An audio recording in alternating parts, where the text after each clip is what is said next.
taong nakaupo sa kadiliman ay nakakita ng dakilang liwanag. Babango ng Diyos ng isang propeta mula sa inyong mga kapatid. Sa Kanya, dapat kayong makinig.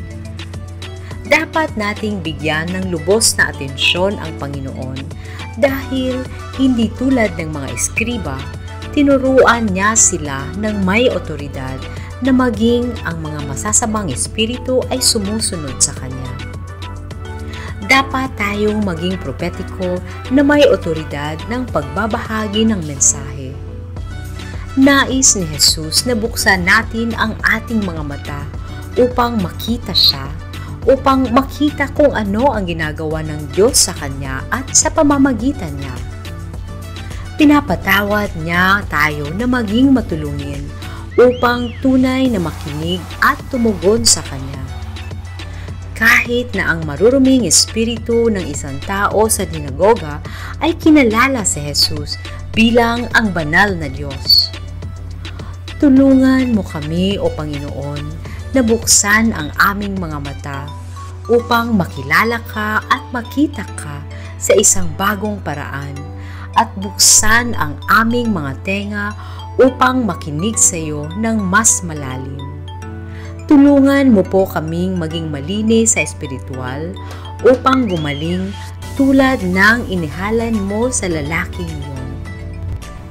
Ang mga propeta noon ay nagsabi na ang Diyos ay nagbabango ng isang tagapagligtas na magsabi ng lahat ng inuutos ng Diyos kay Jesus. Kailangan nating makinig sa mga salita ng Diyos na winika ni Jesus sa pangalan ng Diyos. Kaya, kailangan nating tanungin ang ating sarili kung nakikinig ba tayo sa Kanya na isinugo ng Diyos o kung ang sinusunod ba natin ang mga paraan ng sanlibutan ngayon. Kaya tayo ay pinaalalahanan at binabalaan na huwag maging walang utang na loob at tumatangging makinig sa Diyos kahit na ibinigay niya na sa atin ang lahat. Sa disyerto, ang mga tao ay nakatanggap ng pagkain at tubig ng libre mula sa Diyos, ngunit hindi sila nakinig sa Kanyang mga salita at nagreklamo sa lahat ng oras laban sa Kanya. Ang mga taong ito ay hindi pinahintulutang makapasok sa lupang pangako. Kaya kung gusto nating makapasok sa ating lupang pangako, kailangan nating pag-isipan kung ano ang ibinigay sa atin ng Diyos. Magpasalamat sa Kanya, magpasalamat at patuloy na sundin siya sa pamamagitan ng pakikinig sa Kanyang mga salita. Sa kabila ng lahat ng ating makalupang alalahanin, dapat pa rin tayong magbigay ng ating buong atensyon sa Panginoon.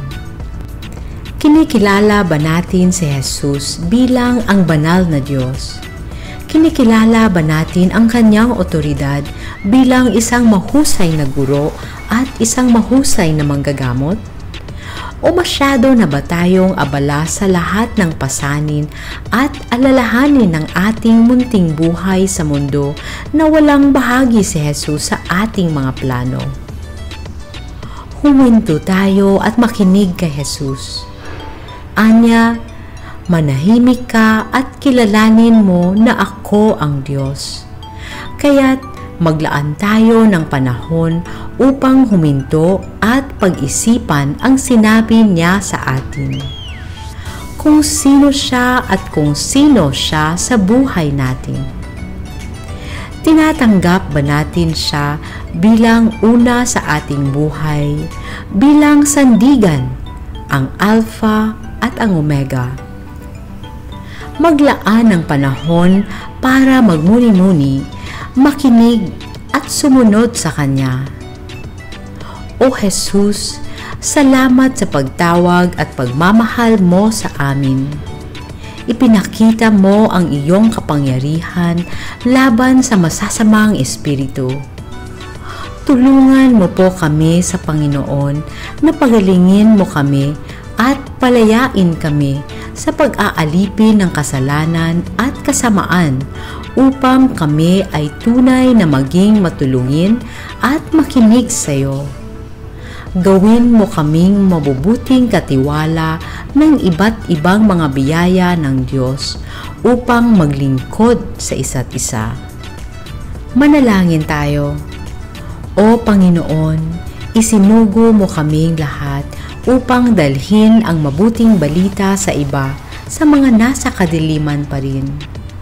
Tulungan mo po kami, Panginoon, na gamitin ng mabuti ang mga regalong ibinigay mo sa amin upang dalhin at kilalanin ka sa aming mga pamilya, kaibigan at komunidad.